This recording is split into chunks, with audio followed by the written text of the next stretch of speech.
Welcome back, my humans, to another episode of the MindJam Podcast. Yes, I have a name for it now. At last. No more, what was it?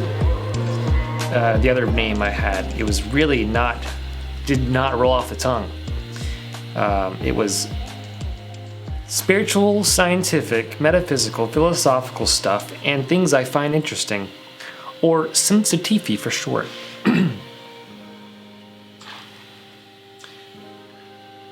It's not going to work anymore. MindJam Podcast from here on out. I do like the idea of having a solo podcast, but I would like to talk to specialists /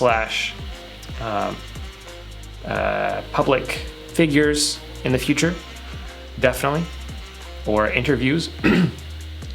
But for now, it is just me. Also, I'd like to have a commentator, just like hanging out next to me with a mic. I think that'd be kind of fun. I'll probably go through, a couple friends who would probably be down as I go over these articles, I guess this would be considered article. It's on Instagram. So let's just jump right into it. The first thing I came across was Joe Rogan's Instagram post. This is what he posted here. Scientists create early embryos that are part human, part monkey. Holy what? It's supposedly to... I should have brought up the article, actually. I didn't do that. They're supposedly going to grow organs. It's going to be... so they don't depend on transplants, from other humans. They're going to grow organs. But what Joe Rogan said was really funny. He said, and people wonder why there's been so many UFO sightings lately. Whenever I read shit like this, I think if they're telling us this, I wonder what other shit they've done that they're not telling us about. Somewhere there's an underground warehouse with an army of bulletproof tiger human hybrids with Neuralink units installed in their heads, and they're training them in advanced weapon tactics. That's not necessarily too far-fetched when you consider the history of humanity and the theory that aliens came down to Earth and manipulated all these primates DNA, whatever we were. What's the word? I can't remember the word for the species of ancient humans, but yeah, pretty Neanderthals, pretty much. The theory is that aliens came down. They were like, we should probably maybe have a purpose in all this adventuring through the cosmos, and give all these races of beings, races of beings, just a little push in their evolution. Let's put a little of our DNA, or let's manipulate their DNA a little bit, and they'll evolve a little quicker, and maybe we could team up with them one day, or let's just go into the future after we manipulate their DNA. Let's just go to the other side of the galaxy and back at the third of speed of light, or half the speed of light, and we'll arrive back to Earth a little bit in the future, just so we can check up on them over and over and over and over and over and over. And what seems like a couple of millennia to us humans is, a couple weeks to them. Anyway, it's not that far-fetched when you start to consider the mystery of human consciousness, the origin of our evolution, the fact that there's a part in our DNA that isn't explained. I'll have to find that one, but there is a part of our DNA that is unexplained. We do not know why it's there, and it's supposedly responsible for what makes us different from apes, monkeys, in terms of how our brain works. That forms our current state of consciousness. This consciousness we have, this level of consciousness, I guess you could say. Yeah, I'll continue with what he said. The weird thing about this is, I'm not scrolling. The weird thing about this human monkey manipulation is that this is exactly what the fringe conspiracy theory is on the origin of the human race. The wacky theory that the most fun to talk about is that aliens came down to Earth and genetically manipulated lower primates and added their DNA to them to create Homo sapiens. You would probably think, what intelligent species would do something so reckless and arrogant? But then you read shit like this that absolutely happened, and you just go, right. Like, the fact that this is happening, that we have successfully made a monkey-human embryo hybrid.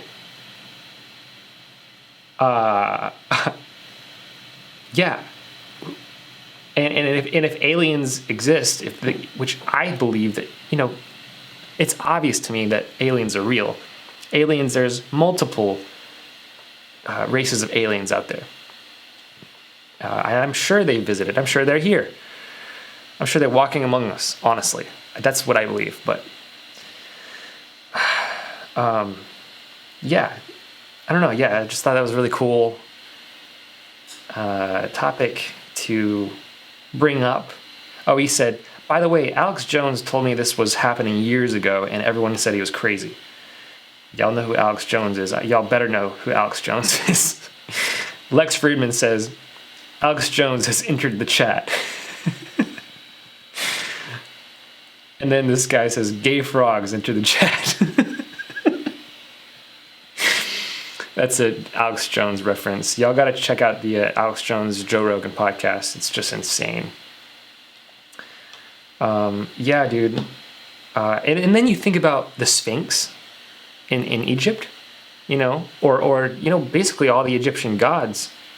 They all had an animal head, a certain animal head. And, obviously looking at the hieroglyphs, it's not possible to attach a bird's head to a human body, okay? But maybe that's symbolism. Maybe that's a way of them storytelling that they were also doing this kind of stuff. Who knows? The Sphinx. I mean, I don't know. Moving on. Dakota Wint. He's definitely one of my favorite YouTubers. His channel is called Dakota of Earth. He travels India. He travels South America. Hangs out with sadhus from India, shamans. Like he goes, witches, like in Mexico. Like he's going everywhere. With the intention of learning about the unknown, learning about culture, religion, magic. Definitely stuff I want to do. He's living the life I want to live. No one thing. I just posted a video about manifestation. He's living the life I am living. Correction. So he posted this video a while back, but I just discovered it.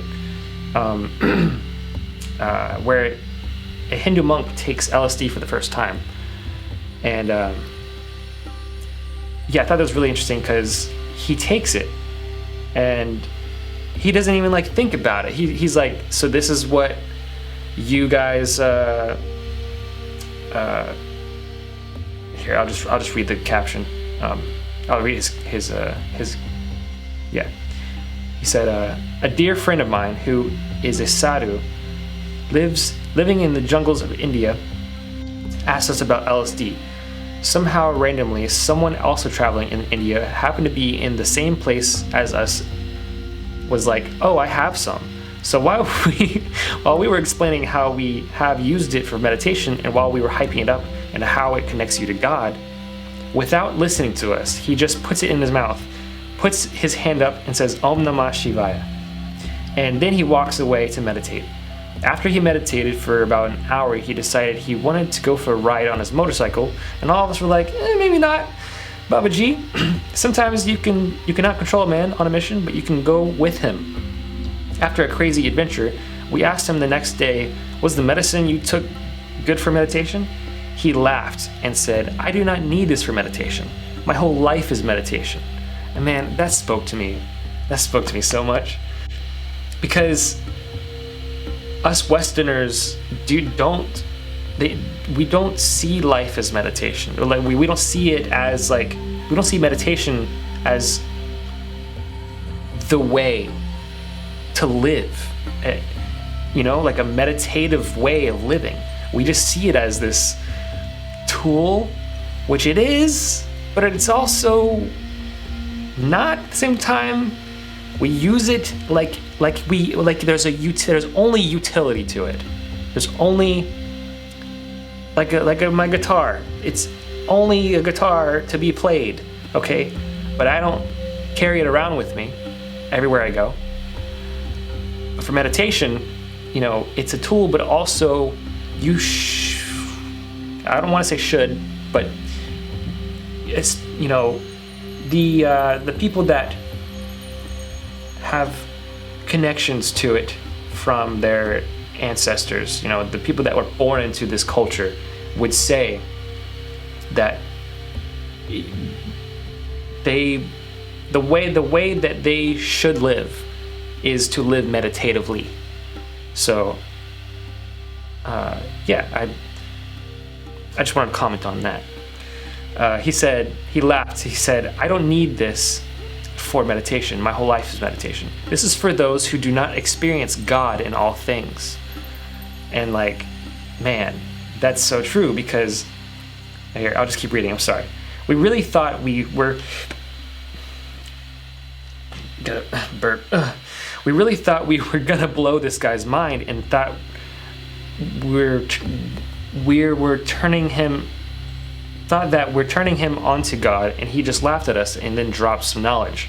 Of course, though, how silly was I to think this monk would be blown away by LSD? These guys are naturally tripping. Us, on the other hand, we come from a materialistic culture, so it makes sense our experience of God comes to us packaged in the form of a materialistic object. And I'm back. Sorry, my battery died. I'm not sure why. I should probably get better batteries. Anyway, I just thought that was really cool to see that a Hindu monk taking LSD. Y'all should definitely check out the video. Go subscribe to Dakota Wint at Dakota of Earth on YouTube. And while you're at it, give this video a like. And if you're not subscribed yet, please subscribe. Cannabis could stop the Rona. Researchers are looking at cannabis as a potential way to prevent COVID-19. Wow! Who knew? Another thing that cannabis does for our health. Amazing. To add to the list. Check this out. So, yeah.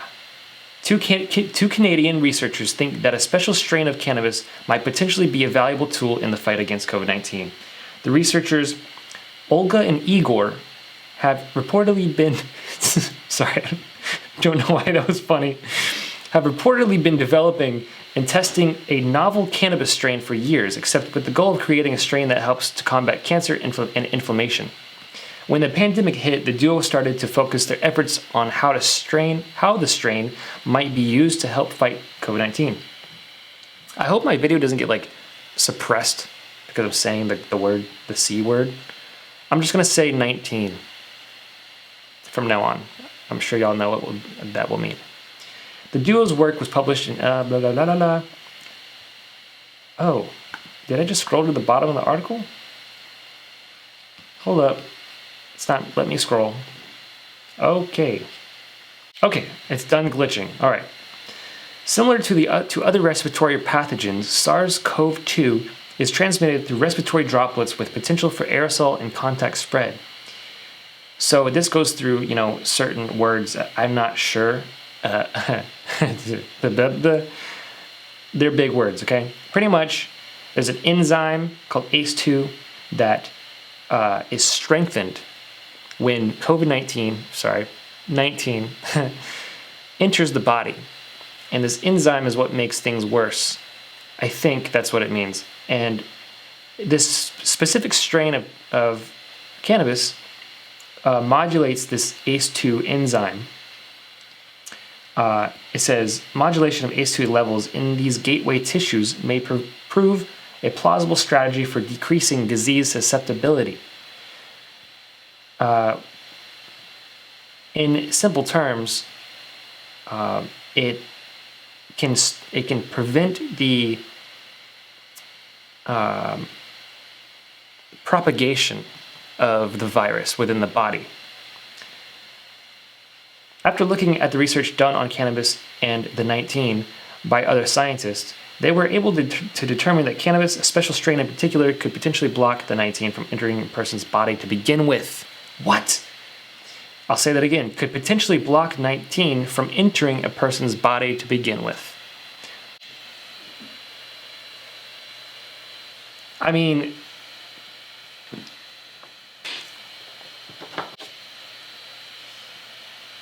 why is this not getting more publicity? I'm not sure.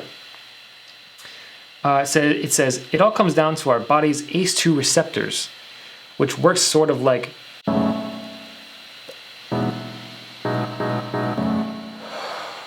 doorways into our bodies for the virus. In the case of the Kovalchuk's work, Igor and the other person. Why is that? Why do I laugh at the name Igor? Anyways, I'm smoking a joint right now because I don't want the 19.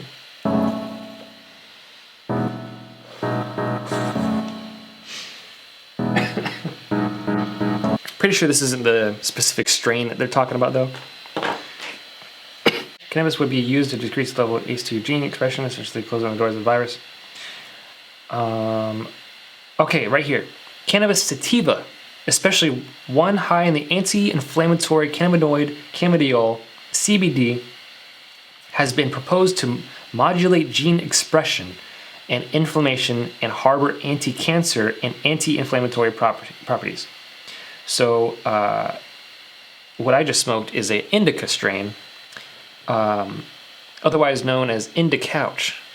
Makes you sleepy, makes you dreamy, melatonin, stuff like that. Sativa is more on the energy level, but apparently has different. There's a lot to talk about when it comes to strains, but this specific strain that they have is a sativa strain, meaning it's just not related to any indica. It would say hybrid if it mixed sativa and indica.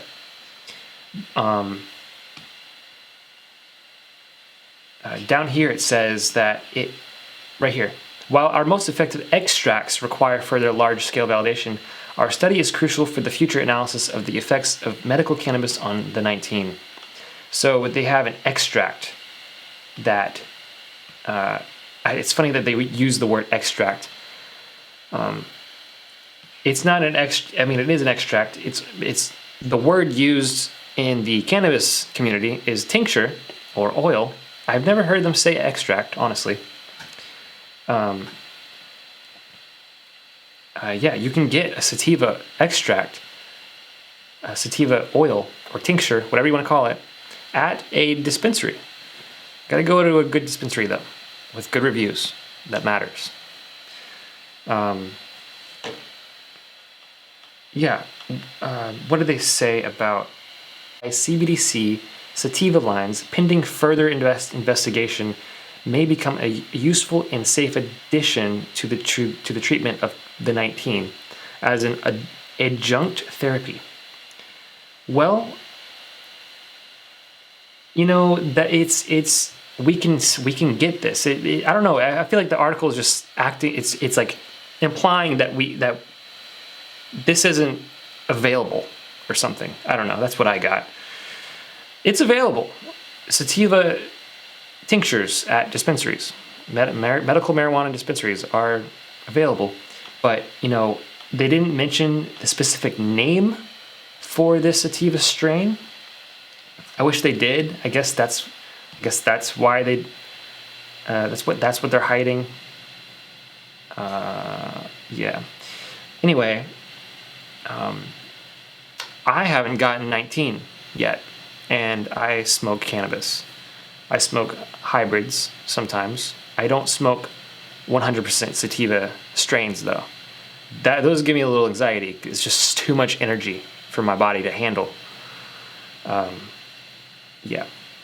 Moving on. Treat the Rona, guys. Just be smart. Do some research. Scientists recreate voice of 3,000-year-old Egyptian mummy. Whoa. Yeah, mummy's voice recreated. Weird, right?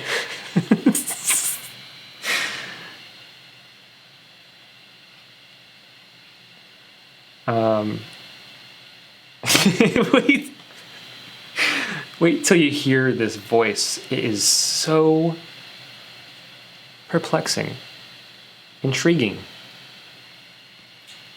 Scientists printed a 3D replica of the vocal tract of Nesyamun.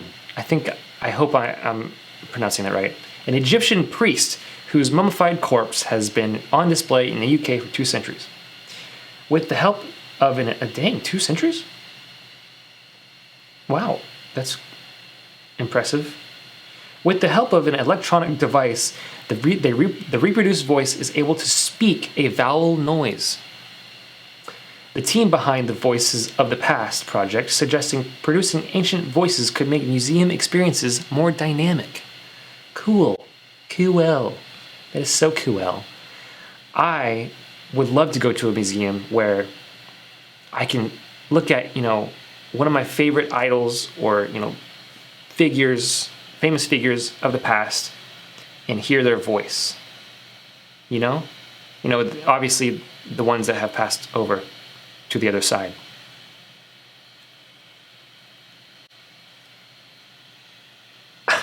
Einstein, okay? I don't know how his voice sounds. Is there video of Einstein? Is there any audio? Terrence McKenna. I think it'd be cool. I still think it'd be cool to take his actual neck parts and throat parts. That's what they did. Check this out. I'll read the part where they describe that part. Yeah, the team then used those measurements to 3D print an artificial vocal tract. An international and interdisciplinary team led by David Howard, a professor of electronic engineering at Royal Holloway, used computed tomography CT scanning technology to measure the dimensions of the vocal tract of Nesyamun, a mummy that spent about 2 centuries. Yeah, I already know that. The team then used those measurements to 3D print an artificial vocal tract, through which they produced sounds using a peculiar electronic device called the vocal tract organ. Whoa! Hey, I can actually check it out. Cool. I wonder if I could play it.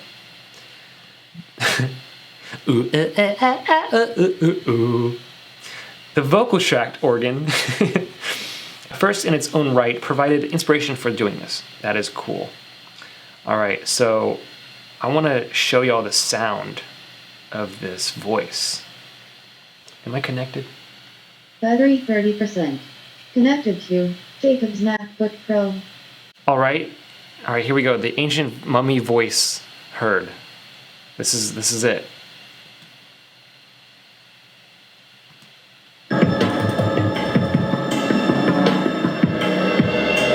And here it comes.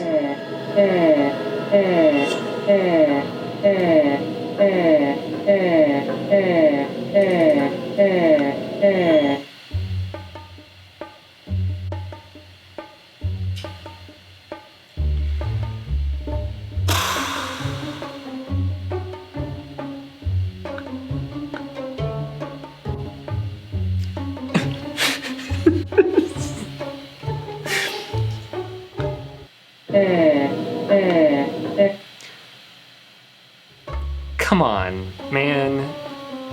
I was reading this article and I was really impressed and I was really excited. And this is what we get.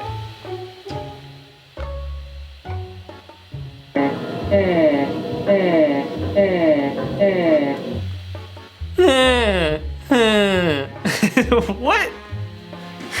Come on now. Could you imagine like 1,000, 5,000 years in the future, some scientists recreate your voice and they're so excited. They were about to press play. They made an event out of it. 1,000 people have gathered. They already ate pizza and cupcakes, and they press play and they hear.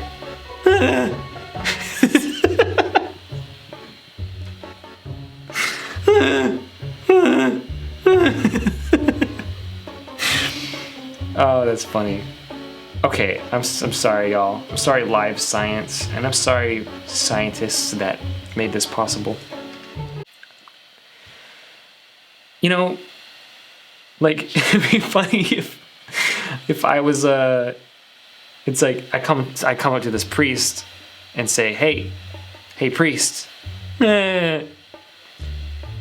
So I need you to tell me. I need your input on something. Thank you. I need to. I did something bad. I stole my great granddad's mummified body, and I took him to a rager last night for my birthday party.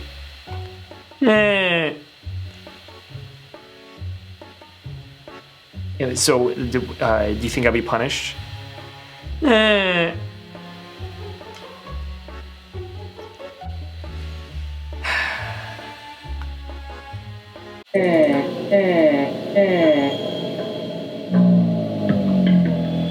Come on, man.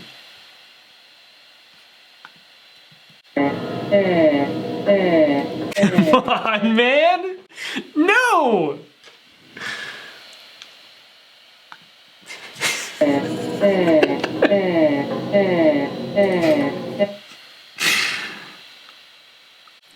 Alright, y'all. That concludes this episode. I hope y'all really enjoyed it.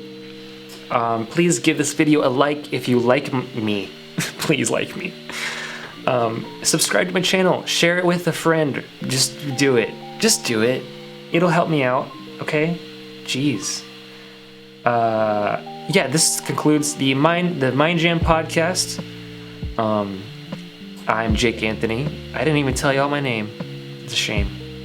I'll get better at this. I'm just having fun. Honestly, this is a lot of fun. I should do this more often. Alright, y'all have a good night and stay safe. Don't get that 19. Check out the sativa strains. Check out the cannabis research on the 19. And